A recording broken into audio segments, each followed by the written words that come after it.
The blood-stained telegram trembled in Thea Kincaid's hands as she stood on the platform of the Willow Creek train station, a small outpost in Wyoming Territory, 1878.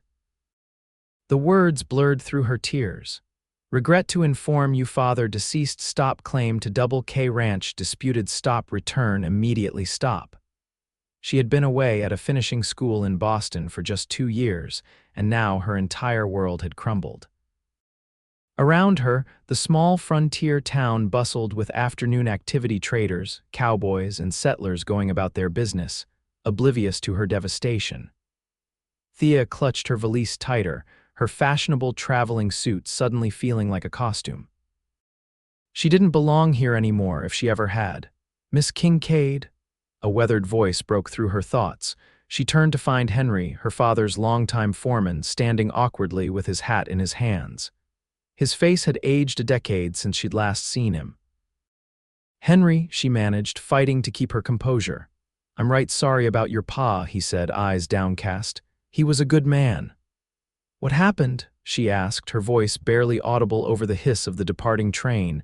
Henry twisted his hat nervously. "There's much to tell, Miss Thea, but not here. Best we get you home first."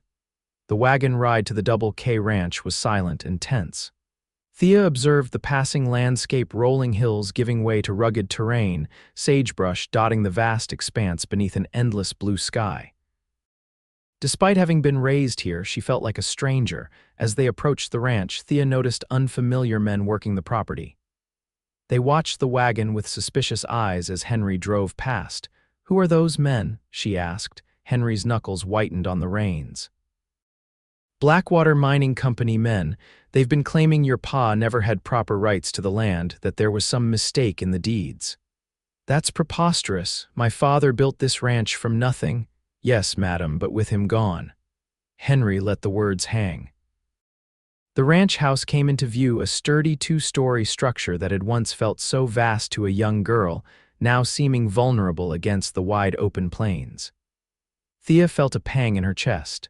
This was home, yet it wasn't. As the wagon pulled up to the house, a man emerged onto the porch. Tall and imposing, he wore a black hat pulled low over his eyes, a dusty denim shirt, and worn leather chaps over his jeans.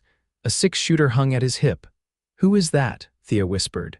"That's Owen Dawson," Henry replied quietly. "Your pa hired him as ranch foreman about a month before he died. Been keeping the peace best he can with the mining company circling." The stranger Owen approached the wagon as Henry brought it to a stop. Up close, Thea could see his face clearly tanned and weathered by the elements, with a strong jawline shadowed by stubble. But it was his eyes that caught her attention, gray as storm clouds and just as turbulent.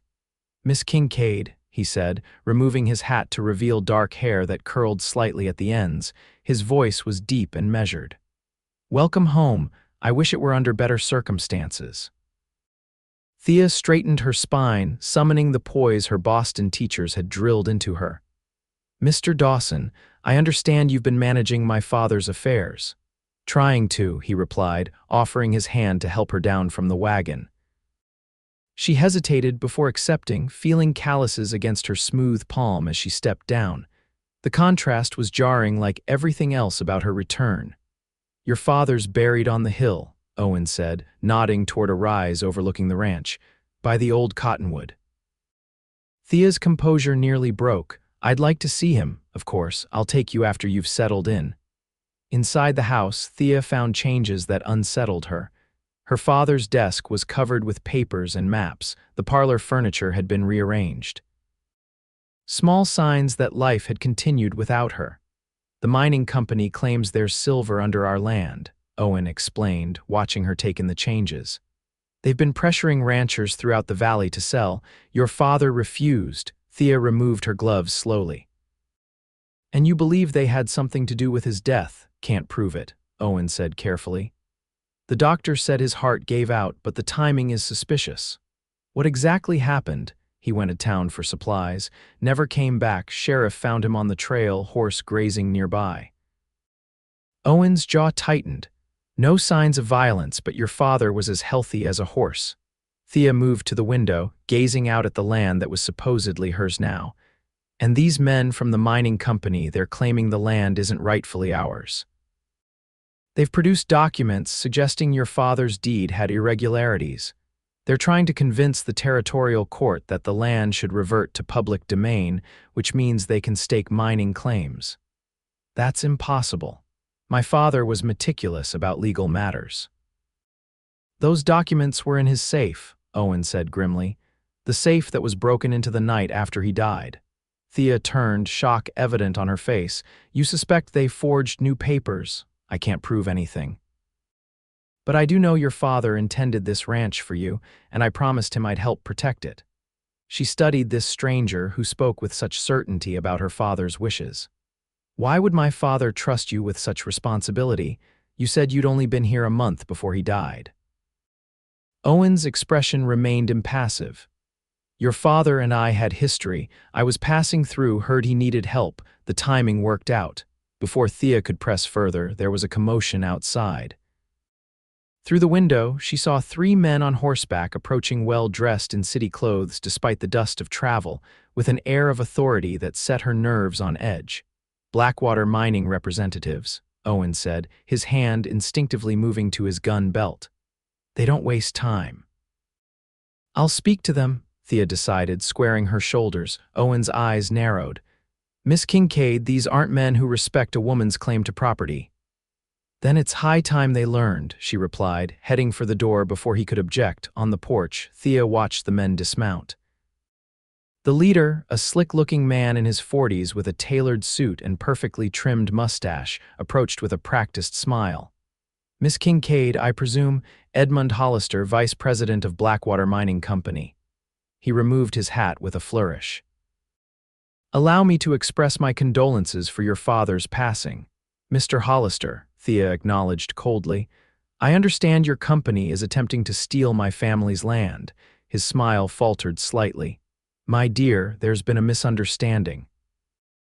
We're simply trying to correct a clerical error in the land records. Your father unfortunately never held clear title to this property. My father built this ranch 20 years ago. He had every right to this land. Perhaps in the frontier way of thinking, Hollister said condescendingly. But legally speaking, the documentation is flawed. I've brought copies of the relevant papers. He reached into his coat.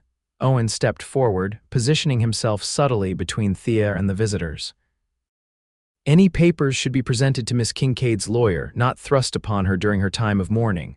Hollister's eyes hardened as he took in Owen's stance. And you are, Owen Dawson, ranch foreman. Ah, yes, the hired gun. Hollister's tone made the position sound contemptible. Miss Kincaid, I strongly suggest you consider our generous offer. The territorial court will side with documented evidence, not sentiment. We're prepared to pay $3,000 for the property, far more than it's worth as grazing land. This isn't about grazing land, Thea replied. It's about silver, isn't it? Hollister's surprise was visible only for a moment before his smooth facade returned. The land's potential is irrelevant. The fact remains that the Double K has no legal standing. You have until the end of the month to accept our offer, after which we'll pursue our claim in court. Get off my property, Thea said, her voice steady despite her racing heart.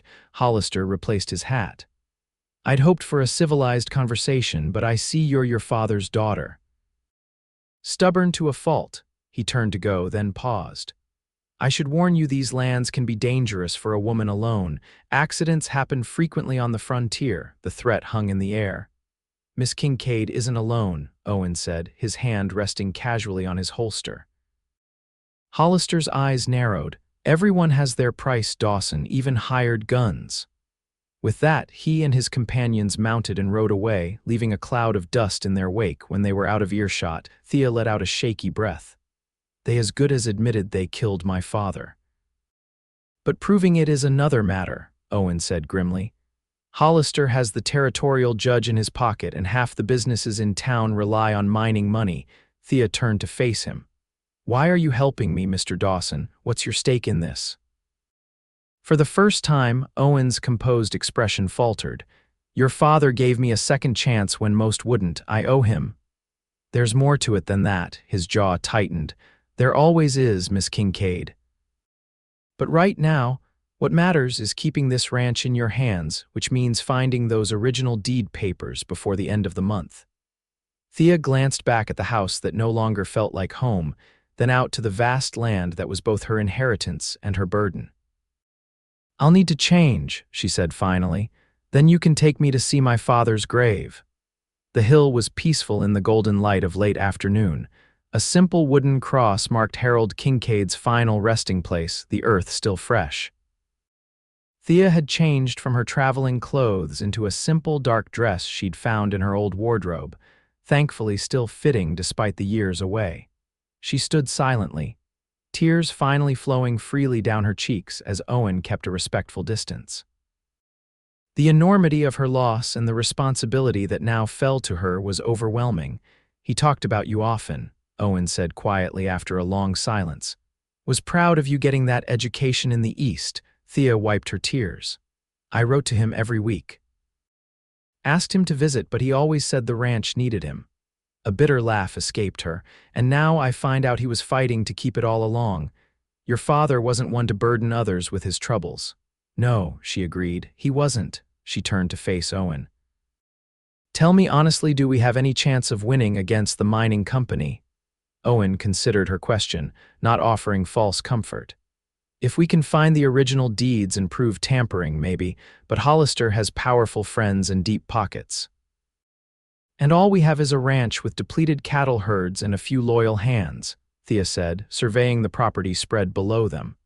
The sun was beginning to set, painting the landscape in fiery hues. "And the truth," Owen added, "that counts for something in these parts." "Not everything, but something." Thea turned back to her father's grave. "I was going to become a teacher," she said softly. "Had an offer from a ladies' academy in Philadelphia. Father was so proud." She shook her head. "Seems like someone else's life now." Owen remained silent, letting her speak.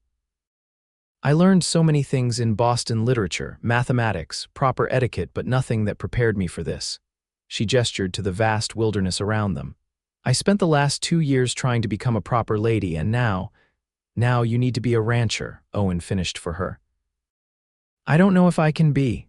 The admission cost her, but it was true. "Your father thought you could." Thea touched the rough wood of the cross. "I'll do whatever it takes to keep his land, Mr. Dawson, but I'll need help." "You've got it," he said simply. As they walked back down the hill in the fading light, Thea felt a strange mix of despair and determination. She didn't belong here anymore, perhaps never had, but this was her fight now, regardless. At the house, Henry had prepared a simple supper. The three of them sat at the kitchen table rather than the formal dining room, and Thea was grateful for the informality. Over beef stew and biscuits, they discussed the ranch's situation. "We're down to about 200 head of cattle," Henry explained. "Your pa was focusing on breeding better stock rather than quantity, but it means we're cash poor right now." "How many hands are still loyal?" Thea asked. "Besides me, there's Owen, of course, and about 5 others who have stuck by. The rest took mining company bribes or got scared off." "And the neighboring ranches?" Owen set down his fork. "The nearest is the Lazy S, owned by the Sullivan family. They're facing similar pressure but haven't caved yet. Most of the smaller spreads have already sold out." "So we're isolated," Thea concluded. "Not entirely," Owen said. "There's still folks in town who remember what your father did for this community. The doctor, for one, the livery owner, even the saloon keeper, believe it or not." Thea considered this information. "Tomorrow I'll go through Father's papers, see if there's anything that might help us locate the original deeds. And I'd like to visit town, speak with these people myself." Henry looked worried. "Miss Thea, it might not be safe if I'm to fight for this ranch. I need to understand what we're up against," she interrupted gently. "I can't do that hiding away here." Owen studied her with newfound respect. "I'll accompany you. We can leave after the morning chores." After supper, Thea retreated to her childhood bedroom. Everything was just as she'd left it 2 years ago, the patchwork quilt her mother had made before dying in childbirth, the small bookshelf with her favorite novels, the view of the mountains from her window. Yet like everything else, it felt both familiar and foreign simultaneously. She opened her valise and unpacked her Boston Life elegant dresses, kid gloves, embroidered handkerchiefs. Items that had no place in her current reality. At the bottom lay her journal, and she sat on the bed to write, attempting to process the day's events. A soft knock interrupted her thoughts. "Come in," she called. Owen stood in the doorway, looking uncomfortable in the intimate setting of her bedroom. "Thought you should have this," he said, holding out a worn leather holster with a small revolver. "It was your father's backup piece." Thea stared at it. "I don't know how to shoot." "I can teach you. Out here, everyone should know how to defend themselves." She hesitated, then accepted the weapon. It was heavier than she'd expected.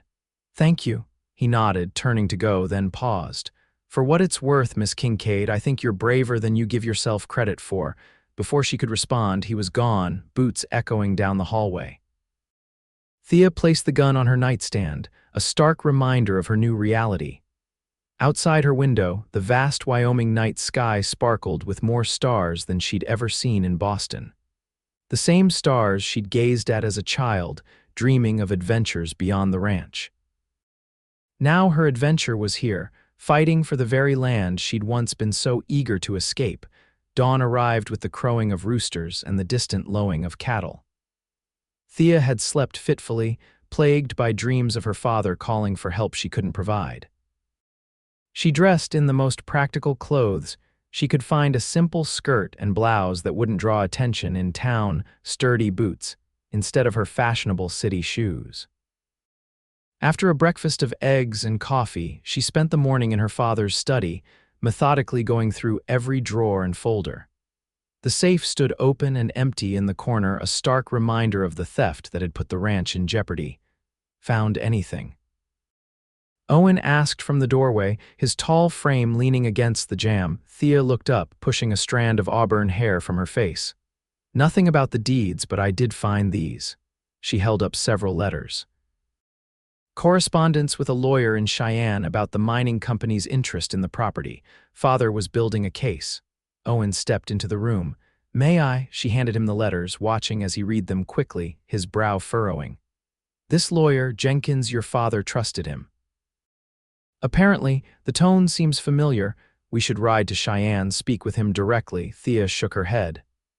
"That's a 3-day journey each way. We don't have time before the end of the month." Could send a telegram and risk Hollister intercepting it. "No, we need to be careful about what information we put in writing." Owen gave her an approving look. "You think like your father." "I'll take that as a compliment," she said, standing and smoothing her skirt. "Are you ready to go to town?" They rode side by side, Thea on her father's gentle mare and Owen on his own sturdy gelding. The 10-mile journey to Willow Creek gave Thea time to observe her companion more carefully. Owen Dawson was a man of few words, his posture in the saddle relaxed but alert, eyes constantly scanning their surroundings. He wore his gun with the ease of someone accustomed to its weight. "Where are you from originally, Mr. Dawson?" she asked, breaking the comfortable silence. "Texas originally, then all over." A drifter, his mouth quirked slightly. "Something like that. Spent time with the Texas Rangers, rode for a few outfits, did some scouting for the Army." "How did you meet my father?" Owen was quiet for so long that Thea thought he might not answer. Finally, he said, "Cattle drive to Abilene about 10 years back. I was young, hot-headed, got in trouble with some gamblers. Your father intervened." "That sounds like him," Thea said softly, "always looking out for others." Said I reminded him of himself when he was younger. Owen adjusted his hat against the sun. "We kept in touch over the years. When I heard he needed help, I came." "And now you're stuck protecting his helpless daughter," Thea said, unable to keep a hint of bitterness from her voice. Owen turned to look at her directly. "You're many things, Miss Kincaid, but helpless isn't one of them." The unexpected compliment warmed her more than it should have. As they approached Willow Creek, the landscape gave way to signs of civilization, fenced homesteads, a small church, and finally the dusty main street lined with wooden buildings. The town had grown since Thea had left for Boston, with new storefronts and more activity than she remembered. They tied their horses in front of the general store. "We'll start with Doc Miller," Owen suggested. He attended your father and might have insights about his final day. The doctor's office was a small building near the end of the street.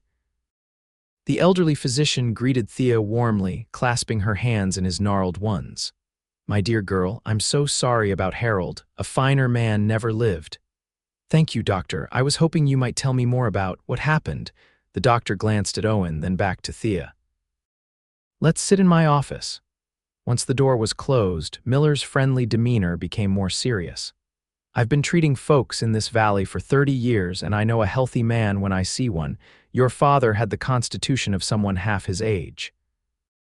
"But you signed the death certificate as heart failure," Owen said. Miller nodded grimly. "Had to put something, but between us I had my suspicions." There was a slight discoloration around his lips that suggested something else might have been at work. "Poison?" Thea asked, her heart pounding. "Possibly. Certain plant toxins can cause symptoms similar to heart failure, but without more evidence." He spread his hands helplessly. "Could you testify to this if needed?" Owen asked. The doctor hesitated. "I'm an old man, Dawson. My practice depends on treating miners as well as ranchers." He looked ashamed. "But I'll do what's right when the time comes, for Harold's sake." Their next stop was the sheriff's office. Sheriff Grady was a portly man with a bushy mustache who seemed uncomfortable with their questions. "Found him on the trail back from town," he explained, avoiding Thea's eyes. "Horse was grazing nearby, no signs of disturbance. Looked peaceful, like he'd just decided to take a rest and never woke up." "And you didn't find that suspicious?" Thea pressed.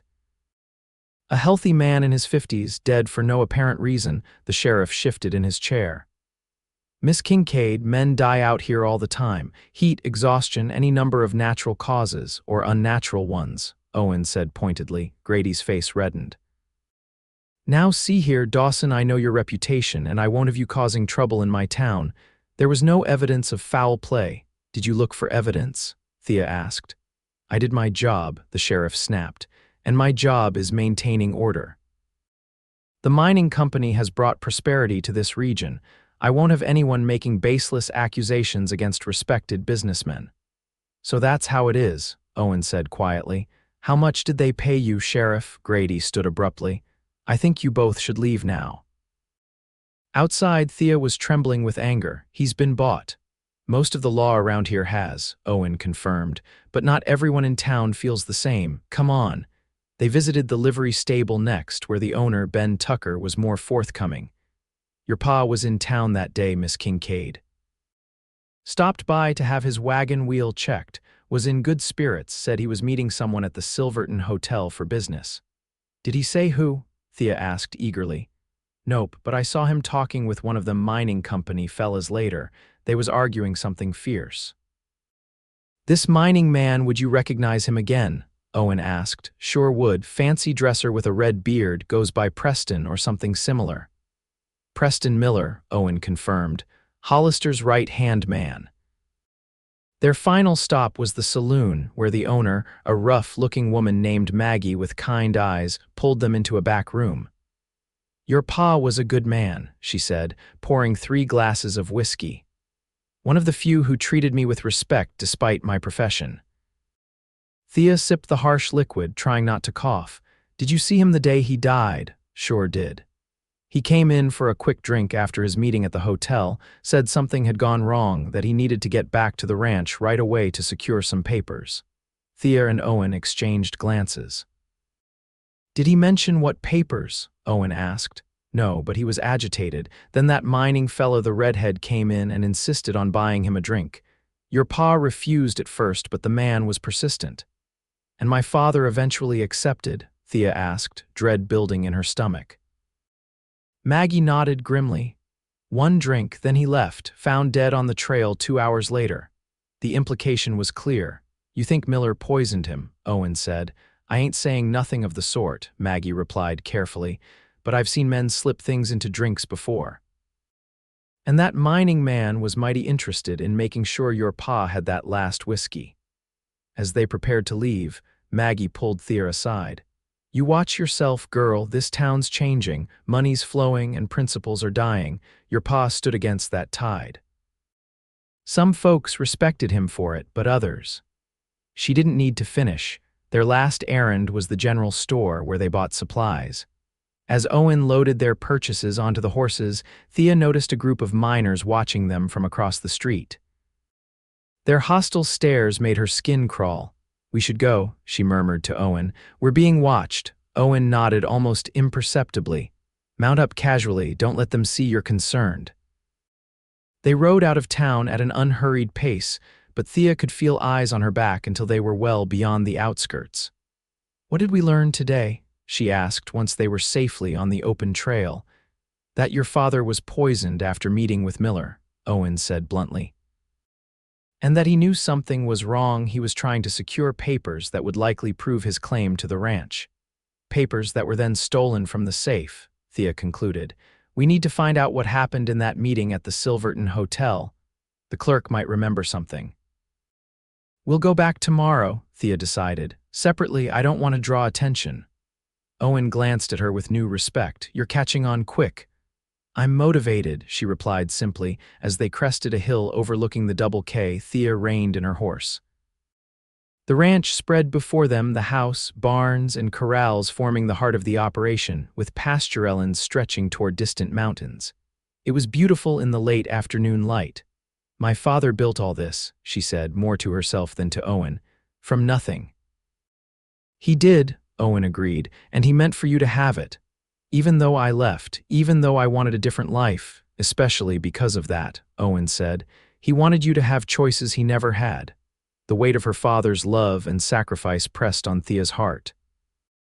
"I barely recognize myself anymore," she admitted. "In Boston, I was becoming someone else, someone who would never fit in a place like this again." Owen's gaze was steady. "Maybe fitting in is overrated." They continued down the hill in companionable silence, each lost in their own thoughts.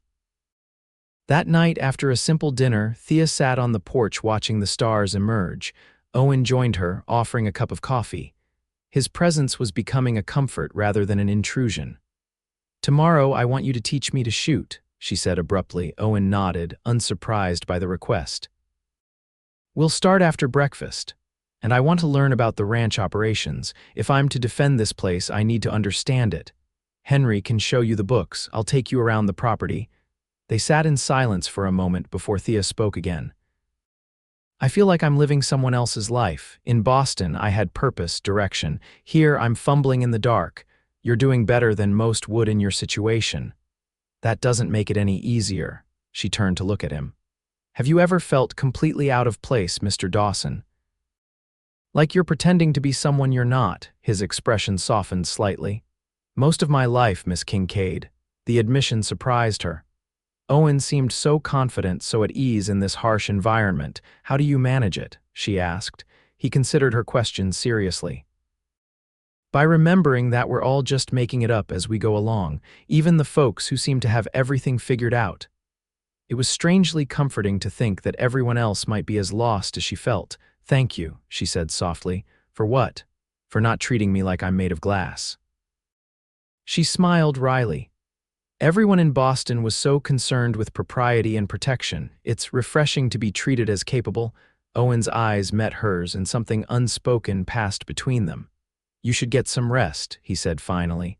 "Tomorrow will be a long day." As he'd promised, Owen began Thea's shooting lessons after breakfast. They set up targets, tin cans, on a fence post behind the barn where they wouldn't draw attention. "The most important thing is respect for the weapon," Owen explained, demonstrating how to check if the revolver was loaded. "Never point it at anything you don't intend to shoot." Thea listened carefully, trying to memorize each instruction. When it came time to actually fire the gun, she was surprised by the kickback and noise, despite Owen's warnings. "That's normal," he assured her after her first shot went wild. "Try again. This time, breathe out as you squeeze the trigger." By the end of an hour, she had managed to hit the target twice. "Not impressive, but a start." "You're a quick study," Owen said as they headed back to the house. "We'll practice every day." True to his word, after a lunch of cold ham and bread, Owen saddled fresh horses and took Thea on a tour of the Double K. They rode fence lines, checked water sources, and observed the cattle herd grazing in a distant meadow. "Your father was smart with his breeding program," Owen explained as they watched the animals. "These aren't the biggest cattle, but they're hardy for Wyoming winters and produce good meat." "How long until the next drive to market?" Thea asked. "That's the problem. We need to move them soon to have cash for winter supplies, but with our reduced manpower. Could we hire more hands?" Owen shook his head. "Most cowboys in the area are either working for other ranches or have taken jobs with the mining operations. Better pay, less danger." "So we're trapped," Thea concluded. "Without selling cattle, we can't maintain the ranch, but we don't have enough men to manage a proper drive." "That's about the size of it," Owen agreed grimly. As they continued their circuit of the property, Thea spotted riders in the distance. "Who's that?" Owen shaded his eyes. "Looks like mining company men. They're on Double K land." "Let's confront them," Thea said, determination overriding caution. They rode toward the intruders, 3 men on horseback who made no attempt to flee as Thea and Owen approached. Thea recognized the red-bearded man from town descriptions. "This is private property," she called out when they were within earshot. The red-bearded man, Miller, smiled unpleasantly. "Is it? Our information suggests otherwise." "Your information is false," Thea replied coldly. "Unless you have business here, I'll thank you to leave. We're simply surveying potential mining sites, Miss Kincaid. No harm in that." "There's plenty of harm in trespassing," Owen cut in. "Especially when the trespassers are likely responsible for Harold Kincaid's murder." Miller's smile vanished. "That's a serious accusation, Cowboy, one you can't prove." "Maybe not yet," Thea said, finding courage in Owen's steady presence beside her. "But we're gathering evidence. The doctor had his suspicions. And the saloon keeper remembers you insisting my father take a drink right before he died." A flash of concern crossed Miller's face before he masked it. "Hearsay and conjecture. Meanwhile, our lawyers have documented proof that this land was never properly deeded to your father." "Forged proof," Owen said. Miller's hand drifted toward his gun. "Careful, Dawson. Slander is still a crime. So is murder," Thea countered. "Leave our land now, Mr. Miller, or I'll have Mr. Dawson escort you off by whatever means necessary." The standoff stretched for several tense seconds before Miller laughed harshly. "You've got spirit, girl, I'll give you that, but spirit won't save your ranch." He wheeled his horse around. "Enjoy it while you can." As the men rode away, Thea released a shaky breath. "That was Preston Miller." "The same," Owen confirmed. "Hollister's enforcer. He's killed men for less than what we just said to him." "Then why didn't he try anything just now? Too risky with witnesses. But make no mistake, we've just made ourselves targets." Back at the ranch house, they found Henry waiting with news. "Riders came from the Lazy S," he reported. "Sullivan wants to talk to you both, says it's important." "Did he say what about?" Thea asked. "No, but he seemed nervous, asked if you'd come to his place tonight." Owen and Thea exchanged glances. "Could be a trap," Owen said quietly. "Or he could have information we need," Thea countered. "The Sullivans have been neighbors for years. Father trusted them." "We'll both go," Owen decided. After dark. The Lazy S Ranch was a smaller operation than the Double K, situated in a protected valley about 5 miles away. Owen and Thea arrived just after sundown, approaching cautiously until they were challenged by a ranch hand with a rifle. "Miss Kincaid and Dawson to see Mr. Sullivan," Owen called out.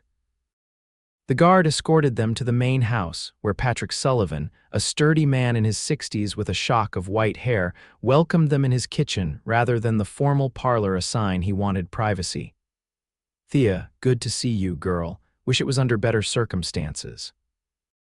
He clasped her hand warmly. "Your pa was my best friend in these parts. Thank you for your condolences, Mr. Sullivan." Sullivan nodded to Owen. "Dawson, heard you've been keeping things together at the Double K. Trying to, sir." Sullivan looked around nervously before speaking again. "I asked you here because I've got information that might help you fight Blackwater." He pulled a folded paper from his pocket. "This came today from a friend in the territorial capital. It's a list of properties Blackwater is targeting and the legal discrepancies they're claiming for each one."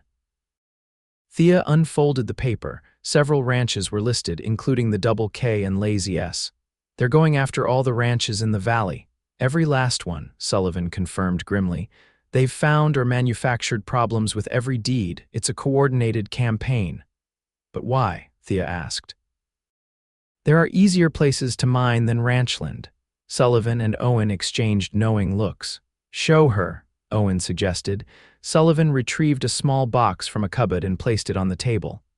Inside was a rough gray rock with shimmering streaks. This was found in the creek bed on my property last month. It's not just silver, Thea, it's a high-grade ore, some of the richest ever seen in Wyoming Territory. They believe there's a major silver deposit running through the entire valley, Owen explained, worth millions. The magnitude of what they were facing suddenly became clear. They won't stop at forged papers, Thea realized. If that doesn't work, they'll find other ways to drive us out. Already starting, Sullivan said. My cattle have been scattered twice this month, water sources tampered with. One of my hands beaten in town. Has the sheriff done anything? Sullivan snorted. Grady, he's in their pocket deeper than anyone. So what do we do? Thea asked, looking between the two men. Fight back, Sullivan said simply. I'm calling a meeting of all the ranchers who haven't sold out yet. We need to stand together. When? Owen asked. 3 days from now, my place after dark. Spread the word, but quietly. As they prepared to leave, Sullivan pulled Thea aside. Your pa and I had our differences over the years, but he was a good man, prouder of you than anything else in his life. Tears pricked Thea's eyes. I'm trying to honor his legacy, Mr. Sullivan, but sometimes I feel so. Out of place, Sullivan suggested gently. Your pa felt the same when he first came west. Told me once he didn't think he'd ever belong here, but he made his place just like you will. The ride back to the Double K was tense, both of them alert for ambush. When they finally reached the safety of the ranch house, Thea's nerves were frayed. I'll take first watch, Owen said as they unsaddled the horses. Get some rest. I couldn't sleep now if I tried, Thea admitted. I'll make coffee. In the kitchen, as she stoked the stove and set the coffee to boil, Owen cleaned his revolver at the table, a ritual he performed each night. What Sullivan said about my father, about not belonging, Thea began hesitantly.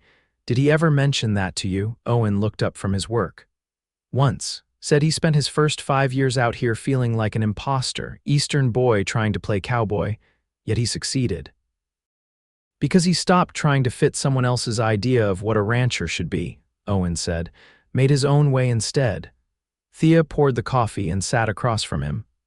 I spent 2 years in Boston trying to become a proper lady. I was good at it, too, the manners, the conversation, the social graces, but I always felt like I was wearing a costume. She stared into her cup. Now I'm back here and I feel the same way for different reasons. I don't know how to be a rancher. I don't know how to fight for land. You're learning, Owen pointed out. But what if I never fit either world? Owen's hands stilled on his gun. Maybe that's not a failing, Miss Kincaid. Maybe it's a strength. How can not belonging anywhere be a strength? Because it means you see things others miss. You understand both worlds in a way most can't. His perspective surprised her. For the first time since returning, Thea felt something close to hope. Thank you, Mr. Dawson. Owen, he said quietly. If we're going to fight this battle together, you might as well use my given name. Then you should call me Thea, she smiled slightly. It seems we've moved beyond formalities. Their eyes met across the table, and something shifted between them, a recognition of mutual respect that hinted at deeper possibilities. The moment was broken by the sound of a horse approaching at speed. Owen was on his feet instantly, gun in hand. Stay here, he ordered, moving to the window. Thea ignored him, coming to peer out beside him. A rider was galloping toward the house, hunched low over his horse's neck. One of Sullivan's men, Owen identified as the rider, came into the yard. Something's wrong. They met the exhausted cowboy at the door. Mining company men, he gasped. They hit the lazy S. Sullivan's been shot. How bad? Owen demanded. Bad enough. Doc's with him, but it doesn't look good. Sullivan said to warn you you're next. Owen turned to Thea, his expression grim. Pack what you need. We need to move the remaining hands and cattle to safer ground until we can figure out our next move. I'm not abandoning my father's ranch, Thea protested. Not abandoning, regrouping, Owen corrected. If they hit us tonight, we don't have the manpower to defend the property, but there's a line shack up in the north pasture, defensible with good visibility. We'll move operations there temporarily." The urgency in his voice convinced her. "How long do we have?" "Not long. Go pack.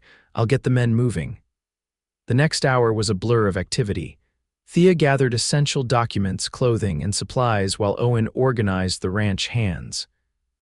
By midnight, a small caravan was moving north across Double K land. Thea, Owen, Henry, and 4 cowboys, driving a chuck wagon and leading spare horses. They'd left the cattle where they were, deciding that moving them in darkness would cause more problems than it solved. The line shack was small but sturdy, built into the side of a hill with a commanding view of the surrounding area. A nearby spring provided water, and the location was naturally defensible. "It's not much," Owen apologized as they unloaded supplies, "but it'll do until we figure out our next move." Thea surveyed the simple one-room cabin with its rough-hewn furniture and stone fireplace. "It's perfect," she said, meaning it. Here, at least, they could make a stand. While the men set up a perimeter and organized watches, Thea arranged the interior, creating separate sleeping areas with blankets hung from the rafters. It was primitive compared to both the ranch house and her Boston accommodations, but there was something liberating about the simplicity. Owen found her standing outside, gazing at the stars that seemed even brighter in this remote location. "The men are settled," he reported. "We've got watches set through the night. Do you think they'll track us here?" "Eventually, but not tonight. They'll hit the ranch house first, expecting us to be there." The thought of her home being violated made Thea's stomach clench. "All those memories, my father's things." "Buildings can be rebuilt," Owen said gently. "Land endures, that's what we're fighting for." Thea wrapped her arms around herself against the night chill. "I keep thinking about what Sullivan said about my father not feeling like he belonged at first. It helps, somehow." "Your father made his place in this world," Owen said. "You will too." "I'm not sure I want to," Thea admitted. "In Boston, I was becoming someone my father would have been proud of, but I never felt true to myself. Here, I feel more authentic but completely unprepared." She turned to face him. "I'll never truly fit in either world, Owen." In the moonlight, his features were cast in silver and shadow. "Then stand outside them," he said softly. "Make your own place." The tenderness in his voice made her breath catch. For a moment they stood in silence, something unspoken building between them. "I should check the perimeter again," Owen said finally, breaking the spell. "Try to get some sleep, Thea." Sleep was elusive that night. Thea lay on her makeshift bed, listening to the night sounds and the occasional movement of the men on watch. Her life had been upended so completely that she couldn't even imagine what normalcy would look like anymore. Dawn brought news from a scout Owen had sent to observe the ranch. As predicted, mining company men had surrounded the house in the night, only to find it empty. They'd searched the buildings, then set up camp on the property, clearly intending to occupy it. "They can't just take possession like that," Thea protested when Owen delivered the report. "They can if the sheriff supports their claim," Owen explained grimly, "which he will." "So what's our next move?" "We wait for the ranchers' meeting," Owen decided. "Strength in numbers is our best play now." The next 2 days at the line shack established a routine. Mornings were spent on shooting practice for Thea and maintenance tasks for the men. Afternoons involved scouting missions and strategizing. Evenings were for shared meals around the fire, where stories were exchanged and bonds formed. Thea found herself adapting more quickly than she would have believed possible. Her hands grew calloused from work, her skin tanned from the sun. She learned to cook over an open fire, to identify approaching riders by the sound of their horses, to shoot with increasing accuracy. Most surprising was her growing connection with Owen. They worked together seamlessly, each anticipating the other's needs and thoughts. In quiet moments, they shared pieces of their histories: her mother's death in childbirth, his troubled youth in Texas, her struggles in Boston society, his years of wandering. On the evening before the ranchers' meeting, they sat together on a rock outcropping above the line shack, watching the sunset paint the landscape in vivid colors.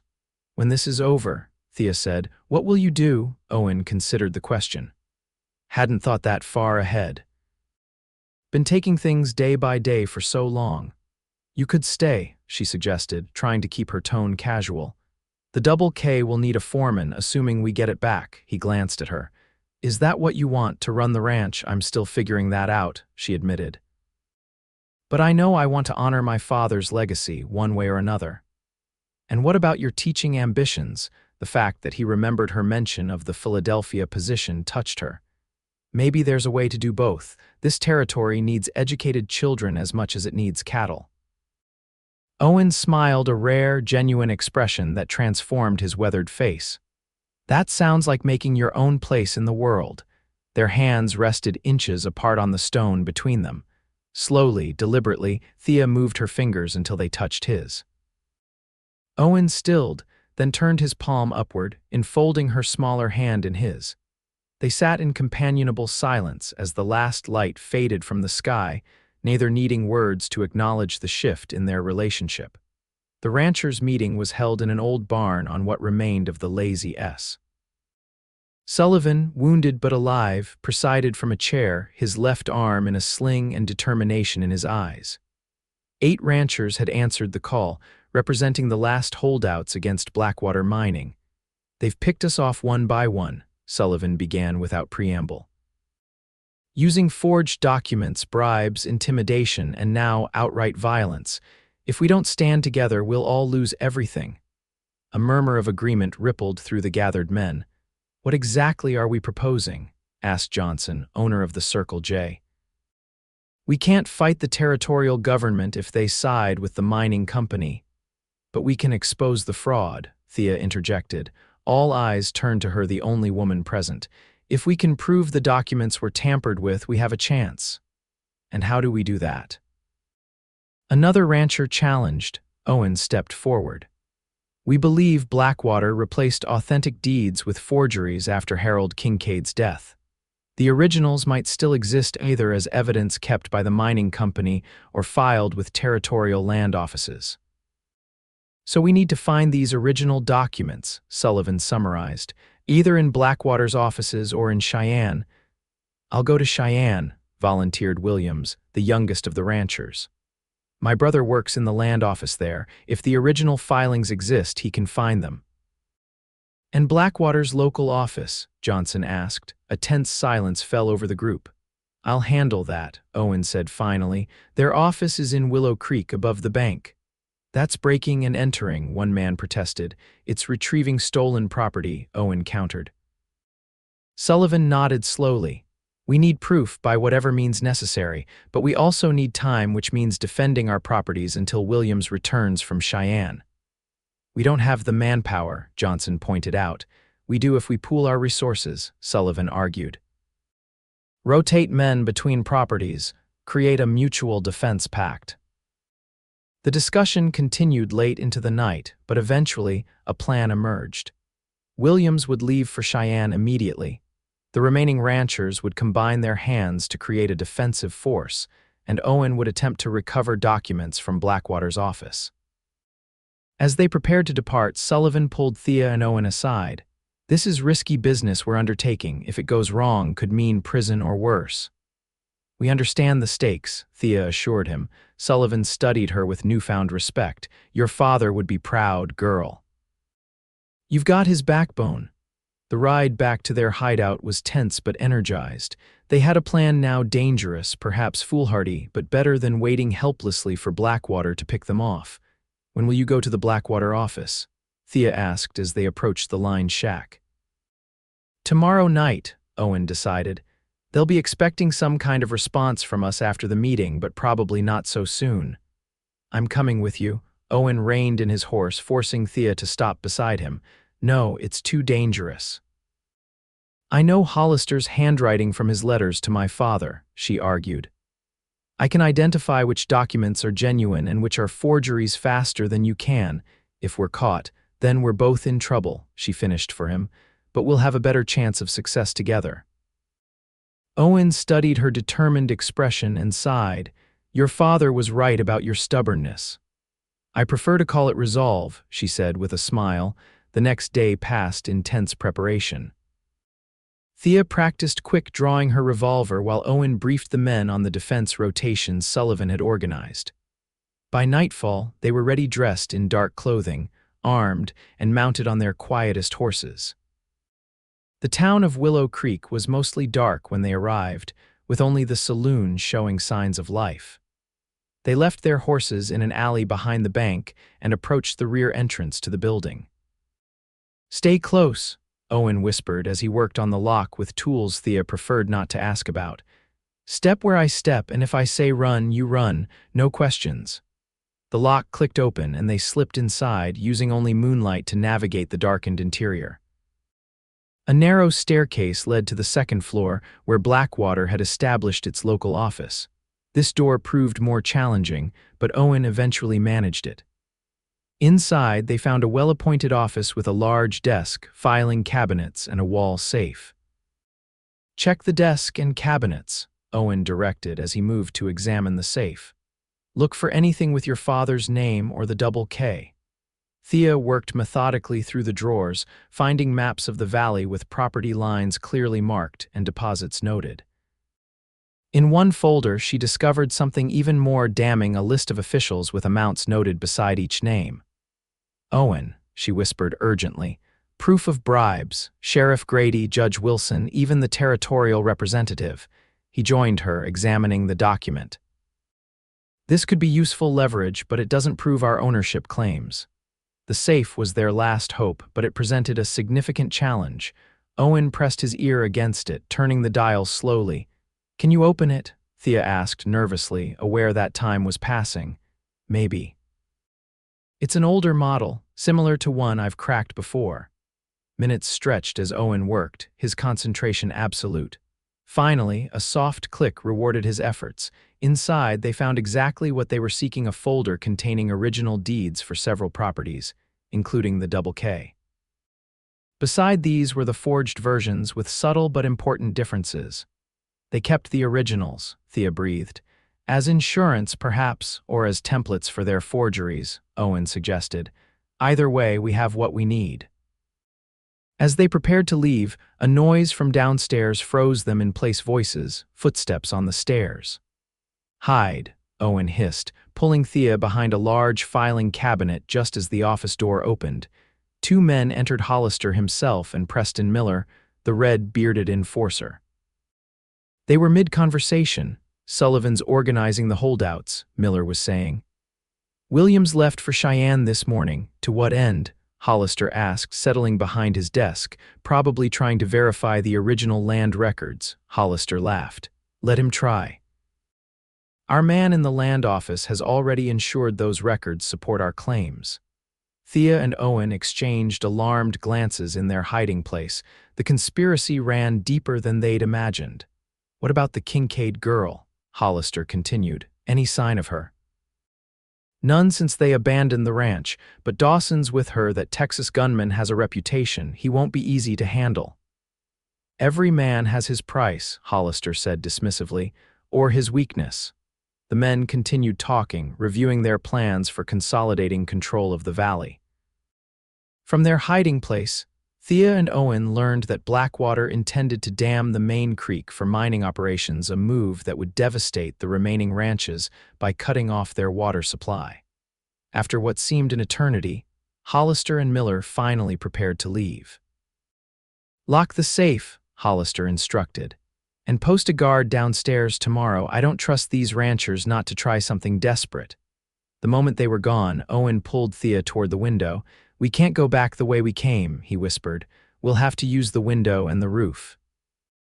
The descent was perilous: across a sloped roof, down a drain pipe, and finally a drop to the alley below. Thea's hands were scraped raw by the time they reached their horses, but the precious documents were secure inside her shirt. They rode hard through the night, taking a circuitous route back to the line shack in case they were followed. Only when they were safely inside with the door barred did Thea allow herself to breathe normally. "We did it," she said, pulling out the folder of documents. Proof of their forgery and their bribery scheme. Owen's expression remained grave. But we also learned Williams won't find help in Cheyenne. Blackwater has corrupted the land office too. Then we need another approach, Thea said, refusing to surrender to despair. Someone with authority beyond the territorial government. The federal marshal, Owen suggested. His jurisdiction supersedes local law if we could get these documents to him. Where is he based? Laramie, I believe, about 4 days' ride. Thea spread the documents on the table, examining them carefully. With these, we can prove Blackwater's fraud, but we need to move quickly. They're planning to dam the creek. I'll leave for Laramie at first light, Owen decided. We'll leave, Thea corrected. I'm not staying behind. Owen looked as though he wanted to argue, but something in her expression stopped him. Together, then, he agreed. They spent the rest of the night preparing for the journey, selecting their most reliable horses and packing essential supplies. Henry would remain in charge of the line shack and coordinate with the other ranchers while they were gone. As dawn approached, Thea found herself alone with Owen by the spring, filling canteens for their journey. This might not work, he said quietly. Even with the documents, the federal marshal might not intervene in what could be seen as a local property dispute.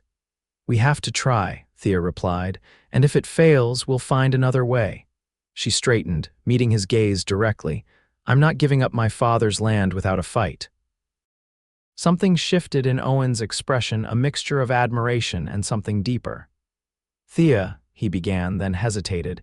Yes, if we get through this. He seemed to be struggling for words unusual for a man typically so direct. What I mean is, after this is settled, I'd like to. A shout from the direction of the line shack interrupted him. Riders coming, Henry's voice carried clear in the dawn air. Their moment broken, they rushed back to find the men already preparing for defense. Through his spyglass, Owen identified the approaching group. Miller and at least 10 armed men. They must have tracked us from town, Owen said grimly. Henry, get word to Sullivan and the others. We'll try to hold them off as long as we can. But the marshal, the documents, Thea began. Won't matter if Miller gets his hands on them, Owen pointed out. We make our stand here. The line shack's position provided some natural advantages. Built into the hillside with the spring nearby, it had good visibility and limited approaches. Owen positioned their 6 men strategically behind rocks and deadfall, creating a defensive perimeter. Stay in the shack, he instructed Thea. Keep the documents close. I can shoot, she protested. I know you can, but if we fall, you need to be ready to escape with those papers. There's a trail behind the shack that leads up into the hills. Take it if things go wrong. The approaching riders halted just beyond rifle range. Miller rode forward alone, a white handkerchief raised. Dawson, he called, we know you're up there. Come out and talk. Owen exchanged glances with Thea. Keep your rifle ready, he said. Then, to Miller, say what you came to say. Hollister's offering terms. $10,000 for the double K, 5 times what it's worth. Take the money and leave Wyoming for good. The land's not for sale. Thea shouted before Owen could respond. Miller's face darkened. Don't be a fool, girl. You're outnumbered and surrounded. This ends today one way or another. He's stalling, Owen said quietly to Thea. They probably have men circling around behind us. As if confirming his suspicion, a shot rang out from the ridge above the line shack. One of their men cried out, clutching his shoulder. Take cover, Owen ordered, pulling Thea back into the shack as bullets began to pepper the area. The gunfight that followed was chaotic and terrifying. Miller's men had the advantage of numbers, but Owen's positioning gave the defenders better cover. Through the window, Thea could see men advancing, ducking from rock to rock, gradually tightening the circle around the shack. We can't hold them much longer, Owen said grimly after an hour of exchanging fire. 2 of their men were wounded, though not critically. We need to get you out of here with those documents. I'm not leaving you all to die, Thea insisted. This isn't about heroics, Owen said sharply. It's about saving the valley. Those papers are the only proof of Blackwater's fraud. They have to reach the federal marshal. A fresh volley of gunfire interrupted them as Miller's men made another push forward. Owen returned fire, dropping one attacker, but the others gained ground. Henry. Owen called to the foreman. Create a diversion on the south side, make it look like we're trying to break out that way. Henry nodded grimly, understanding the plan. Owen turned back to Thea, his expression intense. The back trail, follow it to the ridge, then east toward Laramie.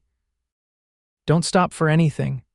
Owen, promise me, Thea, he insisted. Promise you'll get those papers to the marshal. The urgency in his voice convinced her. I promise.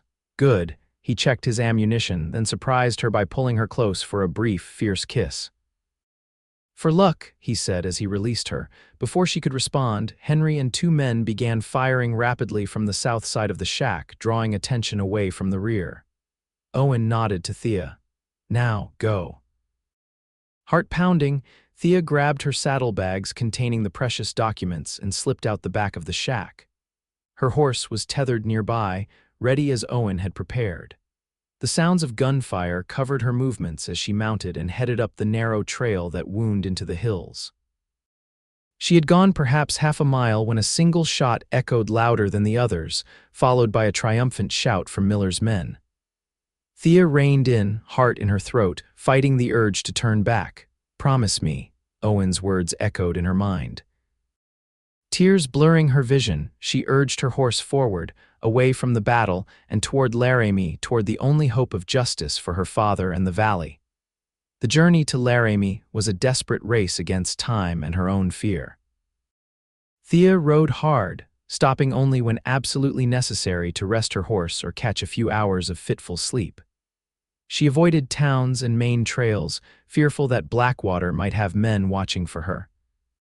The documents remained secure in her saddlebags, wrapped in oilskin to protect them from the elements.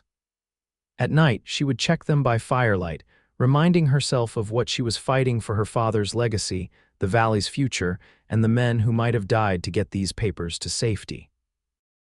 Owen's fate consumed her thoughts. That final shot, that shout of triumph, had he fallen? Or had Henry's diversion worked, allowing the defenders to gain an advantage? Not knowing was its own special torment. On the fourth day, exhausted and filthy from the trail, Thea finally reached Laramie. The bustling town was larger than Willow Creek, with proper streets and substantial buildings. She made her way to the federal marshal's office, a simple structure with the United States flag flying outside. Marshal James Harrington was a tall, imposing figure with a silver mustache and penetrating blue eyes.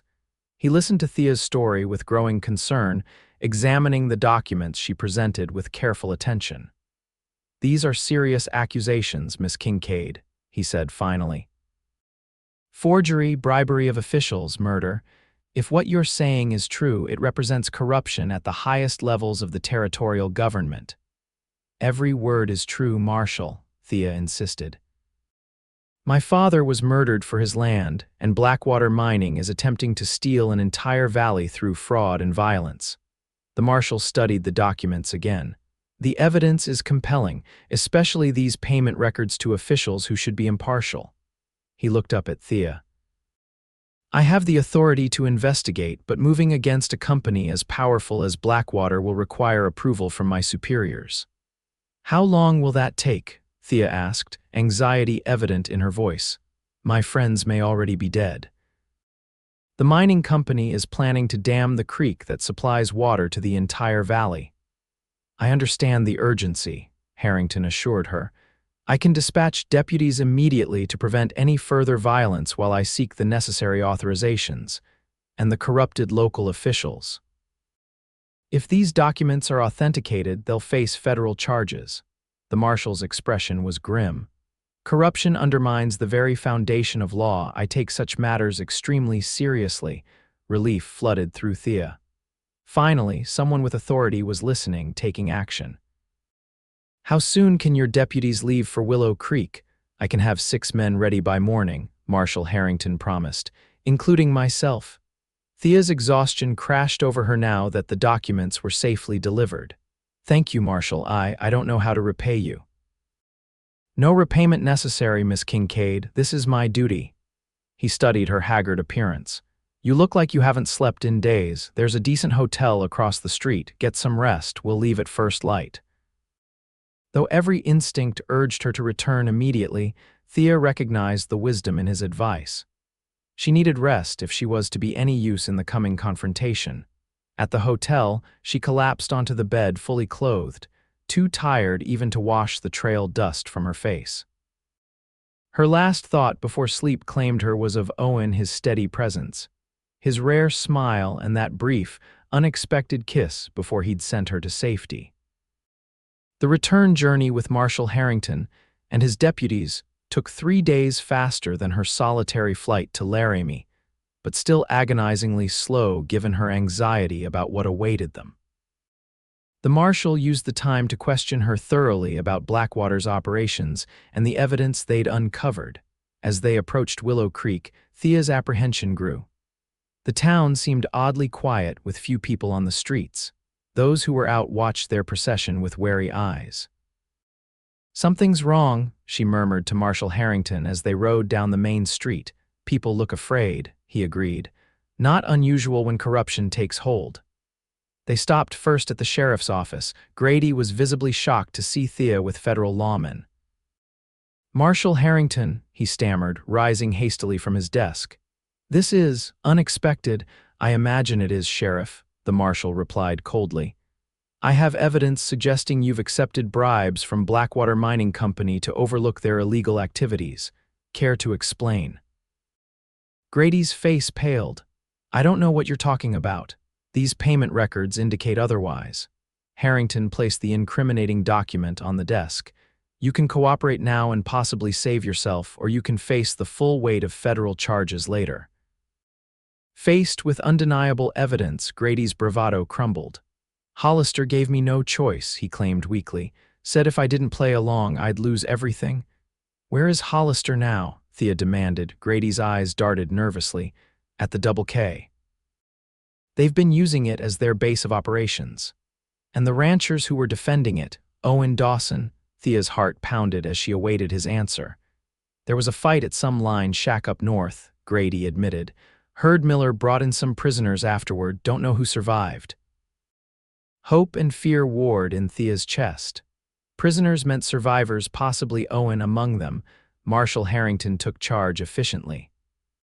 He deputized 2 local men he deemed trustworthy, left one of his deputies to secure the sheriff's office and the incriminating documents, and prepared the rest for the ride to the Double K. "Miss Kincaid, perhaps you should remain in town," he suggested. "No," Thea said firmly. "This is my fight, Marshal, my home." He studied her determined expression and nodded. "Stay behind us then. This could turn ugly." The approach to the Double K was surreal for Thea. The familiar landscape was marred by the presence of mining equipment, test pits, and a half-constructed dam across the creek. Tents had been erected near the ranch house, and unfamiliar men moved about the property as if they owned it. As their group rode into the yard, activity ceased. Men reached for weapons, then hesitated at the sight of the marshal's badges. The ranch house door opened, and Edmund Hollister emerged, his customary smooth confidence visibly shaken by the federal presence. "Marshal," he acknowledged cautiously, "what brings federal law to our mining operation?" "This isn't your mining operation, Hollister," Marshal Harrington replied, dismounting. "I have evidence of forgery, fraud, bribery of government officials, and possibly murder, all committed by Blackwater Mining Company under your direction." Hollister's composure slipped further. "Preposterous. We have legal documents proving our right to this land." "Forged documents," Thea interjected, stepping forward. "We have the originals showing my father's clear title along with your copies side by side. The forgery is obvious." "Arrest him," the marshal ordered his deputies. "And round up his men. Anyone who resists is obstructing federal officers in performance of their duties." As deputies moved to comply, Thea scanned the area frantically. "Where are the prisoners?" she demanded of Hollister. "The ranchers you captured at the line shack." A commotion from the barn answered her question. Preston Miller emerged, pushing a battered but upright Owen Dawson before him, a gun at his back. Behind them came Henry and 2 other ranch hands, similarly disheveled but alive. "That's far enough, Marshal," Miller called. "We're riding out of here or these men die." Owen's eyes found Thea immediately, relief washing over his bruised face. Despite his captivity, he stood straight, his dignity intact. "Drop your weapons, Miller," Marshal Harrington commanded. "You're outnumbered and surrounded." "I still have hostages," Miller snarled, pressing his gun harder against Owen's back. What happened next unfolded in seconds. Owen, seeing the federal marshals and understanding the tide had turned, chose his moment. As Miller's attention wavered, Owen drove his elbow backward with tremendous force, catching his captor in the ribs. The gun discharged, the bullet tearing through Owen's side, but his momentum carried them both to the ground. Marshals rushed forward, subduing Miller while others secured the remaining Blackwater men. Thea ran to Owen, who lay clutching his bleeding side. "You came back," he said through gritted teeth. "With the marshal." "I promised I would," she replied, tears streaming down her face as she pressed her handkerchief to his wound. "Hold on, Owen, please hold on." Not planning on going anywhere, he managed, his hand finding hers. "Still have things to say to you." Dr. Miller arrived shortly after, having been summoned from town by one of the deputies. He examined Owen's wound with practiced efficiency. "Bullet went clean through," he announced. "Missed anything vital by some miracle. He'll need rest and care, but he should recover fully." While the doctor worked, Marshal Harrington oversaw the arrest of Hollister, Miller, and their key men. The evidence Thea had provided was damning, and with Grady's cooperation, the case against Blackwater was solidifying by the hour. "The territorial judge will be removed from office pending investigation," the marshal informed Thea as Owen was moved into the ranch house. "I've sent telegrams to Washington detailing the corruption. The mining claims will be suspended until proper ownership can be legally determined." "And my father's land?" Thea asked. "The original deeds you provided appear genuine. Barring any unexpected complications, the Double K should remain yours." He smiled slightly. "You've shown remarkable courage, Miss Kincaid. Your father would be proud." Over the following days, news spread throughout the valley. The other ranchers returned to their properties, the Blackwater men were transported to Laramie to face federal charges, and the corruption that had threatened the entire region began to unravel. Owen's recovery was slow but steady. Thea rarely left his side, tending to his wound and keeping him updated on the restoration of order to the valley. Their time together deepened the connection that had begun during their shared struggle. 2 weeks after the marshal's intervention, Owen was well enough to sit on the porch of the ranch house. The summer evening was mild, with a gentle breeze carrying the scent of sage and distant rain. "Sullivan stopped by earlier," Thea told him as she brought coffee. "The ranchers are organizing a cooperative to strengthen their position against future threats." "Smart move," Owen approved. "Unity is their best protection. They've asked me to join the board." She sat beside him, watching the sunset paint the distant mountains, as the Double K representative.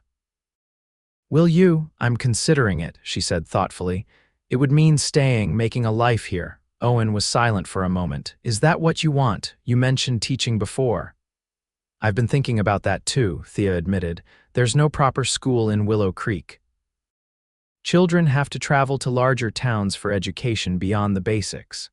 The valley needs a school," Owen observed, "and a teacher who understands both worlds." Thea smiled at his perception. "Maybe that's how I make my own place, bridging those worlds instead of trying to belong fully to either."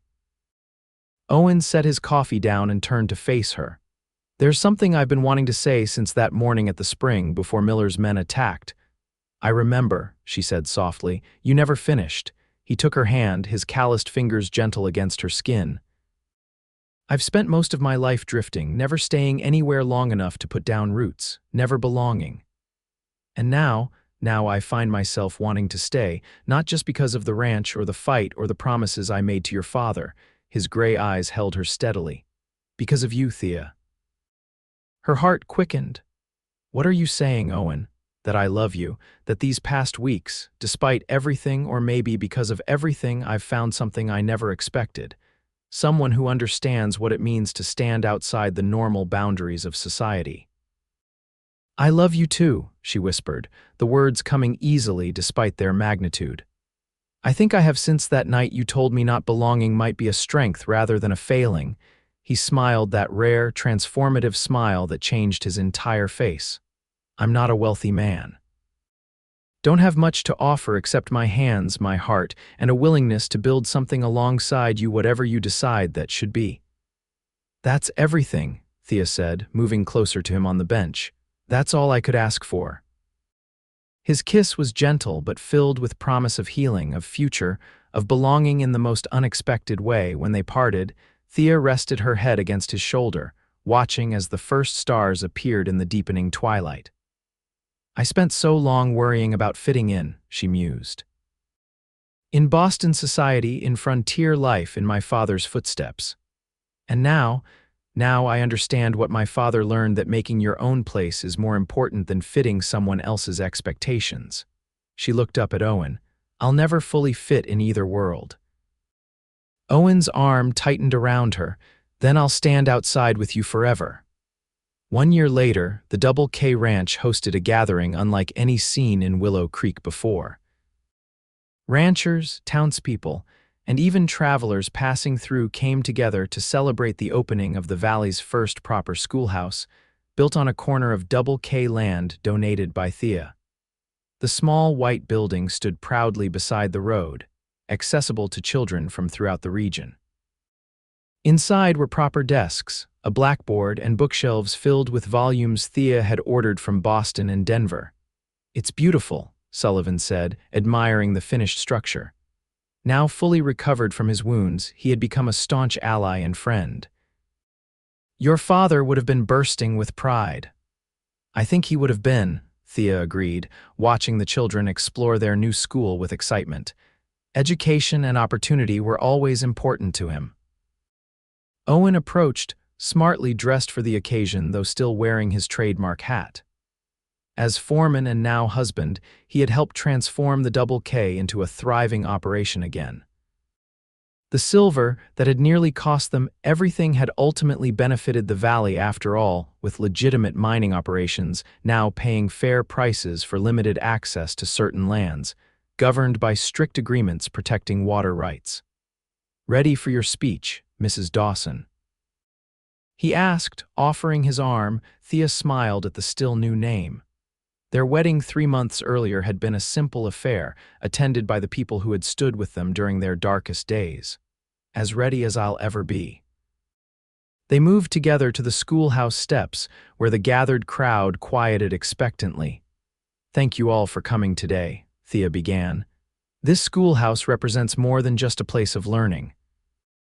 It represents our community's commitment to the future, to giving our children the tools they need to thrive, whether they choose to stay in this valley or venture beyond it.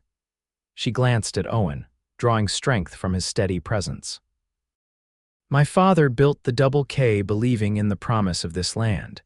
His dream wasn't just about cattle or property, it was about building something meaningful that would last beyond his time. This school is part of that legacy.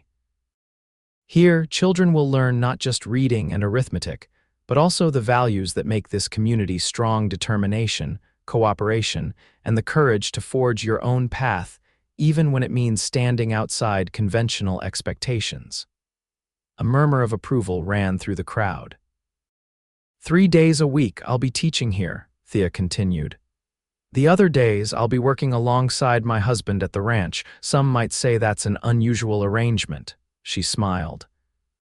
But I've learned that finding your own place in the world is more important than fitting neatly into someone else's idea of where you belong.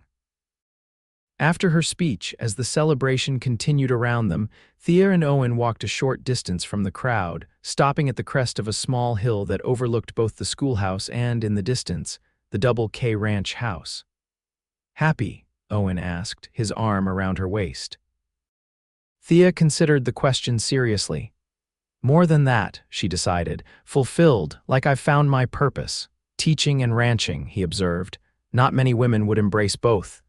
Not many women have a husband who supports them in doing so, she countered, leaning into his strength. Owen chuckled. Your father told me once that you were unlike any other woman he'd ever known, said you'd either change the world or break my heart trying. And which has it been? She teased. Both, I think, he replied, turning her to face him.